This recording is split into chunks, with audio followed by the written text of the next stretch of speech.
हरे कृष्णा। शिव भक्ति सागर में आप सभी भक्तों का स्वागत है। ओम श्री विष्णुवे नमः। ओम उमा महेश्वराय नमः। पूर्णिमा का दिन भगवान नारायण और माता लक्ष्मी को समर्पित होता है। हमारे शास्त्रों में बताया गया है कि सत्यनारायण व्रत कथा का पाठ करने से व्यक्ति को 1000 यज्ञ करने के बराबर पुण्य फल की प्राप्ति होती है। सत्यनारायण भगवान व्रत कथा में भगवान विष्णु के सत्य स्वरूप के बारे में बताया गया है। इस व्रत का पाठ करने से घर में सुख समृद्धि का वास होता है और भगवान विष्णु की कृपा हमेशा बनी रहती है। प्रिय भक्तों, हमारे शास्त्रों के अनुसार हर महीने पड़ने वाली पूर्णिमा के दिन श्री सत्यनारायण भगवान की पूजा करवाना बहुत ही शुभ माना जाता है। इससे भगवान श्री हरि विष्णु और माता लक्ष्मी की कृपा सदैव बनी रहती है। तो आज हम इस वीडियो में पूर्णिमा के अवसर पर श्री सत्यनारायण भगवान की संपूर्ण व्रत कथा श्रवण करेंगे। तो आप सभी भक्तजन बड़ी ही श्रद्धा, ध्यान पूर्वक और प्रसन्न चित्त मन से भगवान श्री हरि विष्णु जी के चरण कमलों का ध्यान करते हुए इस कथा को श्रवण कीजिएगा। तो सभी प्रेम से बोलिए श्री सत्यनारायण भगवान की जय। सर्व देवी देवताओं की जय। एक बार नैमिषारण्य में तपस्या करते हुए शौनकाद ऋषियों ने सूत जी से पूछा कि जिसके करने से मनुष्य को मनोवांछित फल प्राप्त कर सकता है, ऐसा व्रत या तप कौन सा है। तब सूत जी ने कहा कि एक बार श्री नारद जी ने भी श्री विष्णु भगवान से ऐसा ही प्रश्न किया था। तब श्री विष्णु भगवान ने उनके सामने जिस व्रत का वर्णन किया था वही मैं आपसे कहता हूँ। प्राचीन काल में काशीपुरी में एक अति निर्धन और दरिद्र ब्राह्मण रहता था। वह भूख प्यास से व्याकुल हो भटकता फिरता था।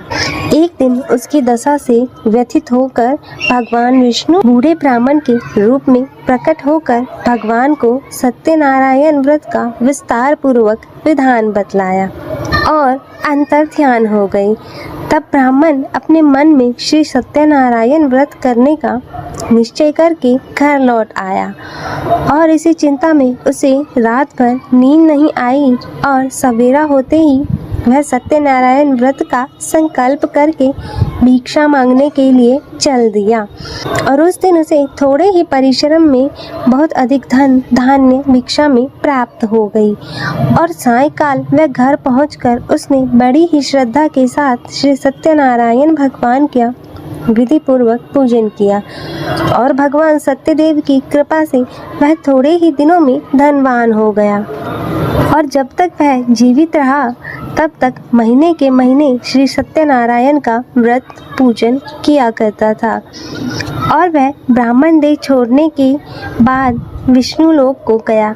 तब सूत जी पुनः बोले कि एक दिन ब्राह्मण अपने बंधु बांधवों के साथ बैठे ध्यान मग्न हो श्री सत्यदेव की कथा को सुन रहा था। तभी भूख प्यास से व्याकुल होकर एक लकड़हारा वहां जा पहुंचा और वह भी भूख प्यास भूलकर कथा सुनने बैठ गया। और कथा की समाप्ति पर उसने प्रसाद ग्रहण किया, जल पिया।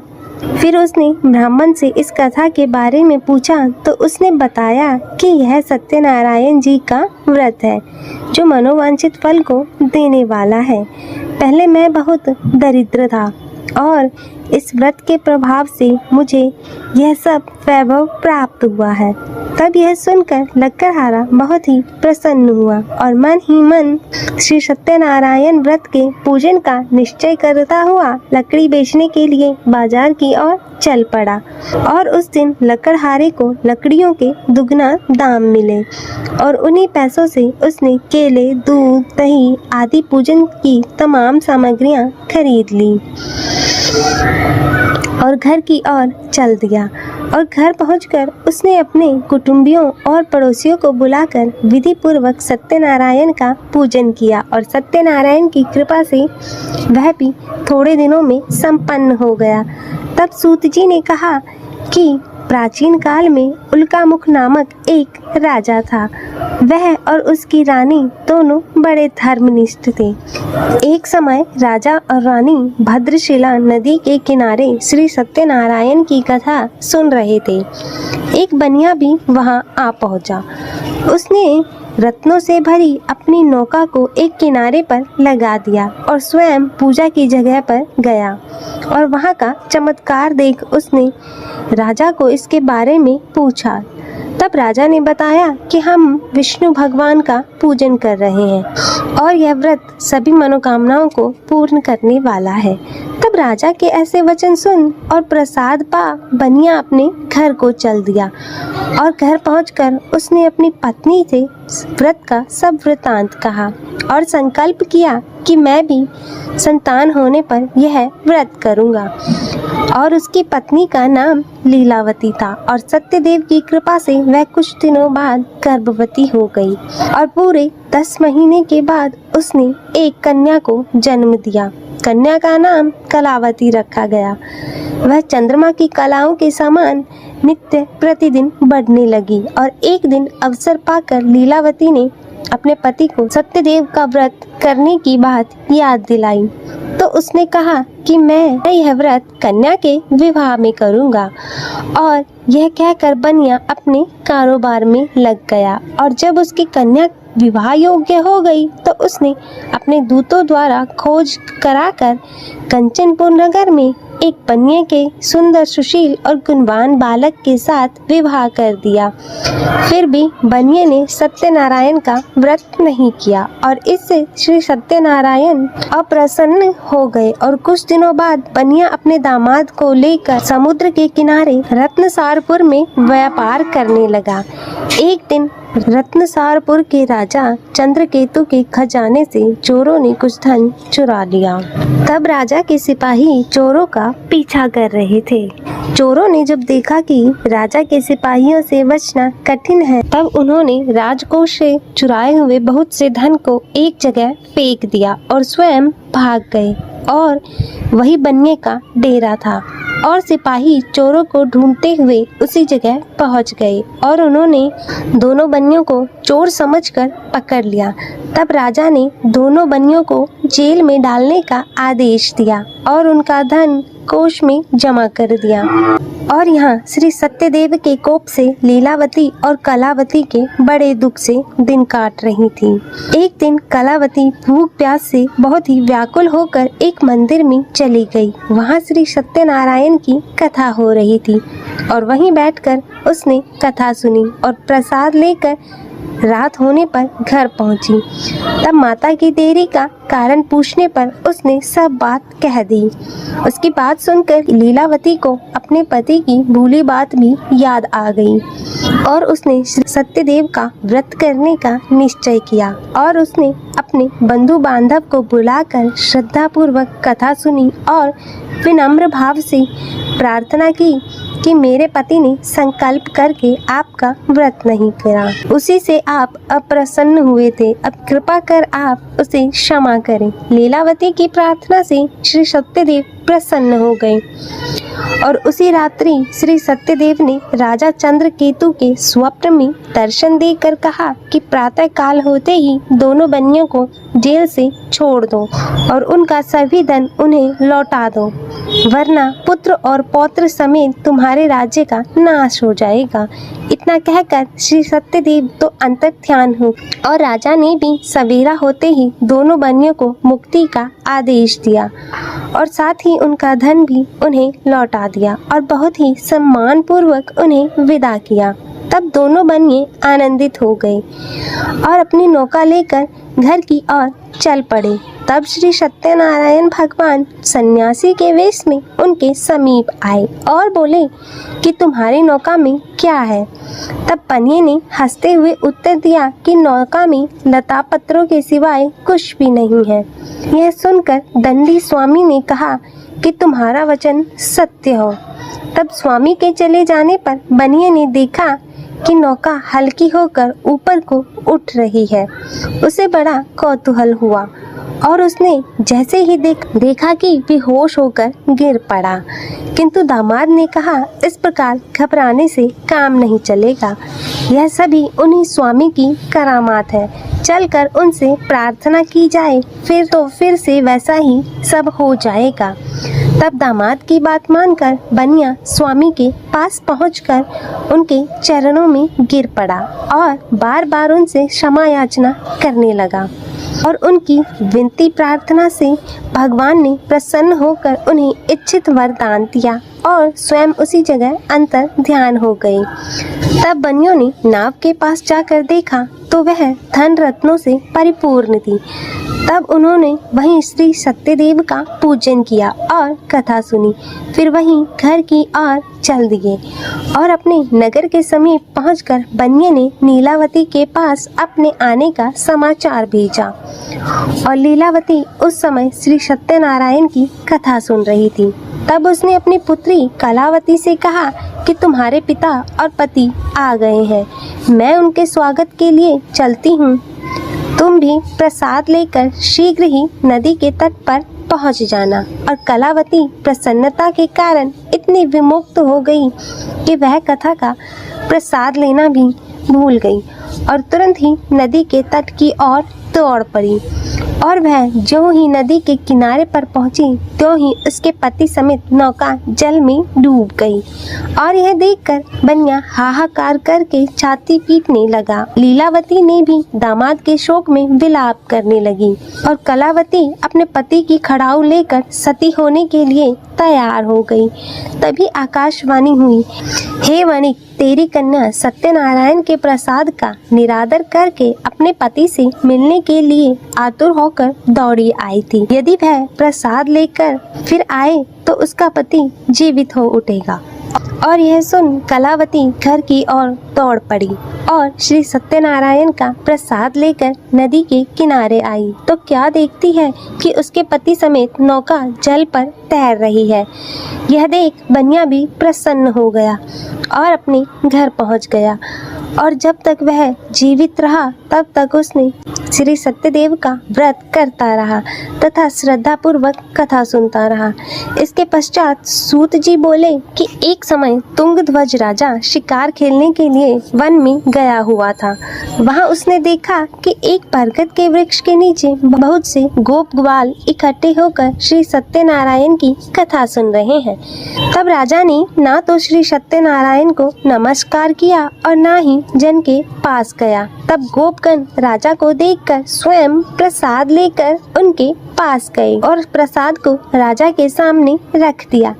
लेकिन राजा ने प्रसाद की कुछ परवाह नहीं की और महल की ओर चला गया। और राजद्वार पर पहुंचते ही उसे मालूम हुआ कि उसके पुत्र पौत्र और धन संपत्ति सब नष्ट हो गई हैं। तब उसे वन की घटना स्मरण हो आई और उसने विचार किया कि श्री सत्यदेव के प्रसाद का निरादर करने के कारण ही मुझे यह दुख प्राप्त हुआ है। और यह सोचकर राजा पुनः वन में दौड़ पड़ा और सब गोप ग्वालों के साथ मिलकर श्रद्धा और भक्ति के साथ श्री सत्यदेव का पूजन करके प्रसाद ग्रहण किया। इसके बाद वह घर लौट आया तो उसके मृत पुत्र पुत्रादि भी जी उठे और नष्ट हुई संपत्ति जो की त्यों हो गई। तब से राजा जीवन भर समय समय पर श्री सत्यदेव का व्रत पूजन करता रहा। अतः हे सत्यनारायण भगवान जी, इस कथा को कहते सुनते हुंकारा भरते सभी पर अपनी कृपा सदैव बनाए रखना।